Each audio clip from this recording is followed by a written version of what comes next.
Et cet après-midi, comme tous les jours de la semaine, du lundi au vendredi, La Nature des plantes, c'est une chronique avec Cynthia, herboriste en Val-Espire, pour tous vos conseils santé de saison, conseils en alimentation et même quelques recettes sur les infusions. C'est tout de suite avec Cynthia, bonjour. Bonjour, aujourd'hui j'aimerais vous parler d'une émotion puissante, la colère. Qui d'entre nous n'a jamais été confronté à ce sentiment de bouillonnement qui nous fait perdre le contrôle de nos paroles, voire même parfois de nos actions ?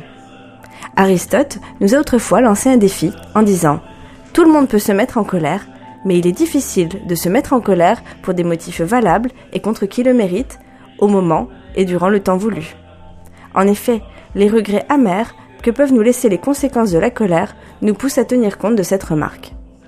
Mais comment faire, me direz-vous ? Eh bien, les plantes peuvent vous aider. Bien sûr, c'est avant tout sa manière de percevoir les événements qui est à méditer. Mais pour avoir un self-control mieux maîtrisé, je vous propose une recette facile à préparer vous-même. Munissez-vous d'un récipient suffisamment large et placez-y 100 g de rooibos. Vous le trouverez facilement en magasin bio ou herboristerie.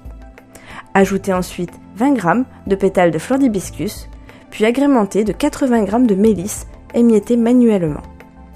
Mélangez délicatement le tout et stockez dans un récipient à l'abri de la lumière et de l'humidité. Dans 1 litre d'eau de source à 80 degrés, infusez 1 cuillère à soupe de la préparation durant 10 minutes. Filtrez et laissez refroidir. Dégustez tout au long de la journée. Appliquez ce rituel durant 10 jours. Durant cette période, veillez à ne pas consommer de protéines animales. Et oui, un petit régime végétarien durant 10 jours. Je vous recommande cette cure à réitérer tous les 2 mois. Vous gagnerez très rapidement un contrôle sur vous-même très agréable pour vous et votre entourage.